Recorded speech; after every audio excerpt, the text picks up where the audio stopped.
नमस्ते हजुरलाई फेरि पनि स्वागत छ अनुज ट्राभल्समा new vlog. We all are landed in Heathrow Airport.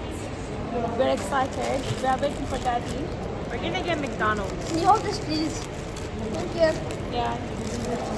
बच्चालाई भोक लागेको छ अरे मलाई भोक लागेको छ so first thing The airplane food was so bad. अनि खाना त नि No. ज्याकेटको खाना तिमीहरूले I mean this flight. Yeah. First thing we are going to have McDonald's. We all are hungry. I want pancake. Aisha के खान्छ? I want you to hold this powder.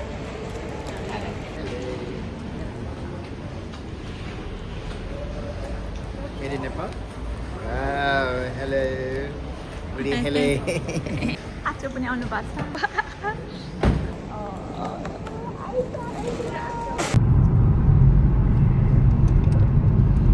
Wow. यताको चाहिँ एट्रियम होटल.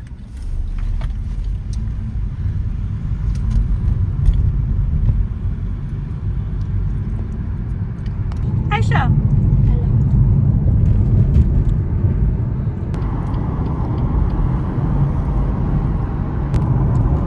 Aisha, मेरो बच्चाहरूको first male युकेमा first male उनीहरूलाई ट्रेनमा राम्रोसँग खाएन अनि आएन तिमीले प्लेनमा? खाएन सुतेछ अहिले लास्टमा एयर होस्टेसले उसलाई त खोइ के ड्रिङ्क र खाना ल्याइदिएछ मलाई खानु लगाएको अच्छा के खानु तपाईँ Pizza, yeah. I'm sure you're okay. Breakfast break भइकन कोल्ड ड्रिङ्क भन न होइन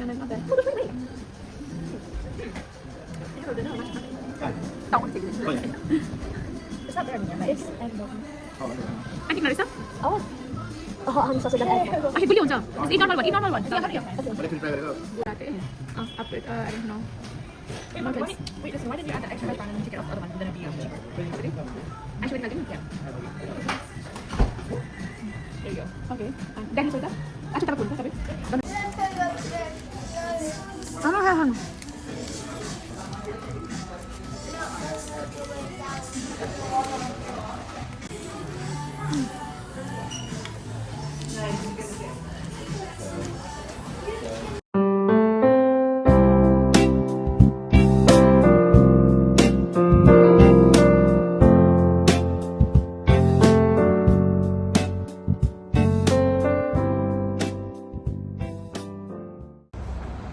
टन्ना McDonald's खायो अब घर जाने सामान राखेर सुत्ने मलाई त कस्तो निन्द्रा लाग्यो सबै अब हामी चाहिँ घरतिर लाग्यो आनन्दले बस्ने अब घरमा आज चाहिँ नो काम है हामी चाहिँ भर्खर घर आइपुग्यो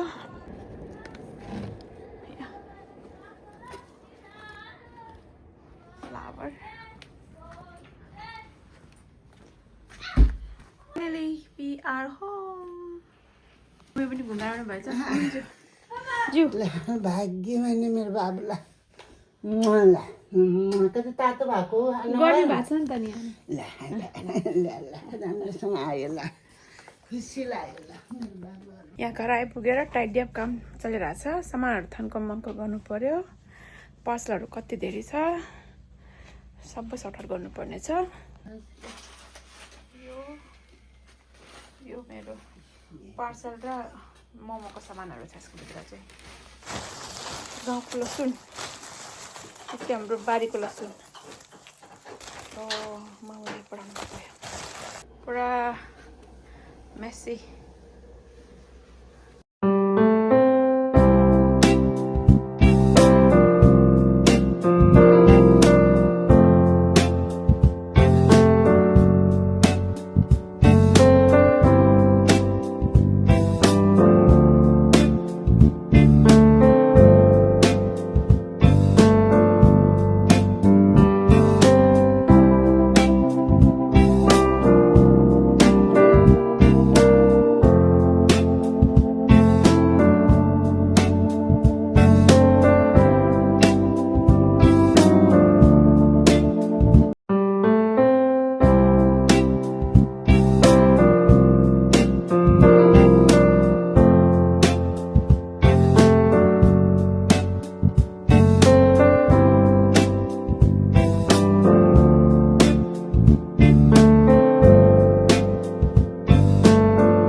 प्लान चाहिँ गराइसकेपछि नुहाइ गरेर म चाहिँ सुत्छु है।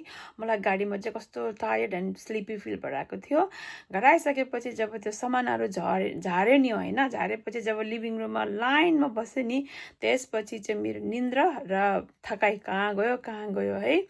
एकछिन रेस्ट गर्यो, कति आधा घन्टा जति रेस्ट गरेर फेरि त्यो ब्याग्सहरू होइन, सुटकेसहरू खोलेर सबै सामानहरू थन्काएर सुटकेस पासपुस गरेर ब्यागहरू सब धोएर होइन, थन्को मन्को गरेर अनि हुवर लगायो। बल्ल मेरो काम सकेपछि नुहाएर कस्तो फ्रेस फिल भएको छ। अहिलेसम्म मलाई त्यो निन्द्रा पनि लागेको छैन, मलाई टायर्ड पनि फिल भएको छैन। मलाई त त्यस्तो हुन्छ कि जब मैले काम देख्छु न मलाई टायर्ड फिल हुन्छ न मलाई निन्द्रा लाग्छ। नुहाएर बेडरुममा आएको त ओ माई गड, मेरो बेडरुम त यति डस्टी कि म गएपछि मेरो बुढाले चाहिँ एकचोटि पनि डस्टिङ र हुवर चाहिँ लगाएको छैन जस्तो लाग्यो मलाई चाहिँ। धन्न जस्ट बेडको चाहिँ लिनेनहरू सबै धोएर चाहिँ राखिदिनु भएको रहेछ।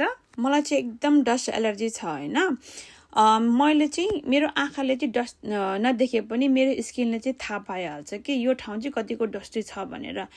बल्ल बल्ल मेरो एलर्जी अलिक सन्चो भएको थियो, त्यही पनि एकैछिनमा त मेरो मुखमा त र्यासेसहरू आएर चिलाउन थालेर कति ठुल्ठुलो डाबरहरू बस्यो कि म त हैरान भइसक्यो कि मेरो एलर्जीबाट। यहाँ चाहिँ मोमो खाने मान्छे आज जस्तो लागेछ। कहाँबाट आउनु पऱ्यो नानी? हामी बन्तोकबाट, यहाँ आइसल्यान्ड छेउबाट। फर्स्ट टाइम हो? हजुर। ए हो, पछि पनि लिन आइराखौँला न। बाई। एकजना बाबु र नानी मोमो लिन आएको थियो, मोमो लिन आएको भर्खर। मोमो दिइसकेपछि फेरि मैले क्लिनिङ काम कन्टिन्यू गर्यो होइन। मेरो बेडको छेउमा र कुना काप्चातिर यति धेरै डस्ट थियो कि हुवरले पनि तान्यो होइन, रुमालले पनि पुस्यो, सबै ठाउँमा यति धेरै डस्ट के कोठामा त। हेर मेरो बुढा कसरी बस्यो होला यस्तो मैलामा पनि होइन, कि मैला नदेख्ने उनीहरूको आँखाले। आज यसो आराम गर्छु भनेको त कहाँ आराम गर्ने, यो काम त कति हो कहिले नसक्ने काम बाबा। जे होस् बच्चाहरूको कोठा चाहिँ सफै रहेछ, अनि बेडसिट पनि सब चेन्ज गरेर बेडहरू पनि मजाले बनाएर राखिदिनु भएको रहेछ। डस्टिङ र हुवर सकेपछि मैले चाहिँ मेरो बेडहरू बनायो। बेड बनाएर यसो आराम गर्छु भनेको त 5 o'clock भइसकेको रहेछ अलरेडी। अब यति बजे पनि कहाँ सुत्ने है। मलाई त कस्तो भोक पो लाग्न थाल्यो के। किचनमा गएको त मम्मीले चाहिँ माछा पकाउनु भएको रहेछ। माछा चाहिँ मादीको माछा, यो चाहिँ ठुलो मामाको छोराले पठाउनु भएको हो के मम्मीको लागि।